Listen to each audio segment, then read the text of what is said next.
On the evening of November 18th of 2023, 23-year-old Brandon Ledwidge was at home on Barry Drive in Finglas, a suburban area of Dublin long associated with criminal activity and gang-related violence.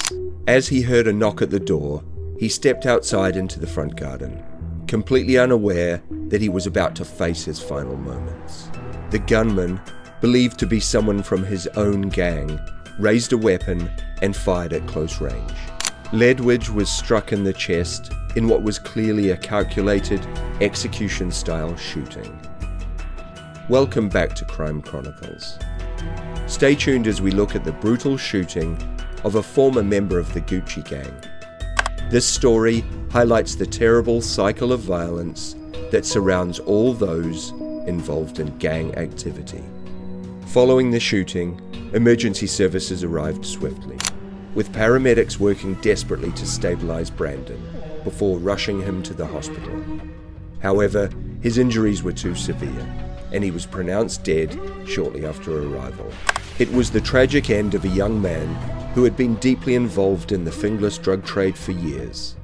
First as an enforcer for the notorious Gucci gang, led by the infamous gangster known as Mr. Flashy, and later as a dealer for another Finglas-based drug crew.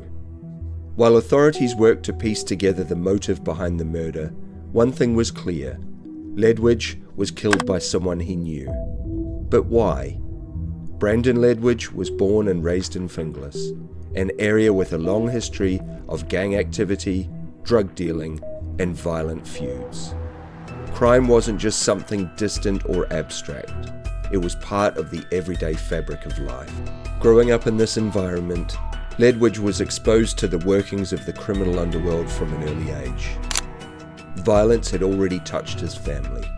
His uncle, Kevin Ledwidge, was brutally murdered in his Finglas home on the morning of July 15, 2007. Two men approached the residence, and when Kevin answered the door, he was shot multiple times in cold blood. That killing, much like Brandon's years later, bore all the hallmarks of a targeted execution, a reminder of how ruthless the streets of Finglas could be. At some point in his teenage years, Brandon became involved with the Gucci gang, a violent, drug-dealing crew known for its flashy lifestyle, love of designer clothes, and no-nonsense approach to business.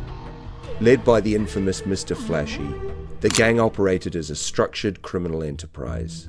Brandon was no mere foot soldier. He was an enforcer, responsible for ensuring debts were paid and that the gang's operations ran smoothly. He distributed cocaine, cannabis, and ecstasy throughout Finglas, making himself a valuable but ultimately expendable asset. As the Gucci gang's reputation grew, so did law enforcement scrutiny, with authorities cracking down, seizing drugs, making arrests, and targeting key members. Under mounting pressure, Mr. Flashy fled to County Wexford, leaving behind a fractured organisation. Without its leader, the gang began to crumble. Some members were arrested, others went into hiding, and some, like Brandon, had to find new allegiances to survive. Ledwidge aligned himself with another Finglas-based drug gang. This wasn't merely a backup plan. It was a new start within a different criminal organisation, one that was still active and controlling parts of the local drug trade. However, despite having a new crew, he remained a relatively low-level player in the grand scheme of things. While he continued dealing drugs and maintaining connections, the hierarchy of the underworld was rigid, and stepping out of line came with severe consequences. On social media, Brandon embraced the image of a successful gangster, flaunting his expensive designer clothes, showcasing his luxury brands, and posting photos from foreign trips. To outsiders, it appeared as though he was thriving, enjoying the financial rewards of his criminal lifestyle. But beneath the surface, he was still just another cog in a violent machine, a man surrounded by danger, operating in a world where loyalty was conditional and betrayal was met with bullets. As the months leading up to his murder unfolded, Brandon found himself in deep trouble.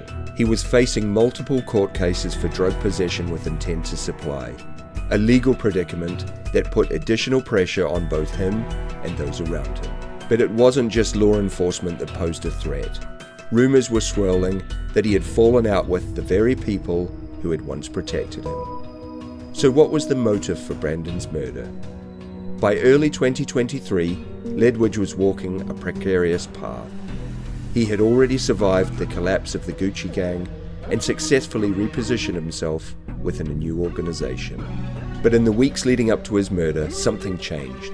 Sources close to the investigation suggested that he had made a critical misstep, one that cost him his life.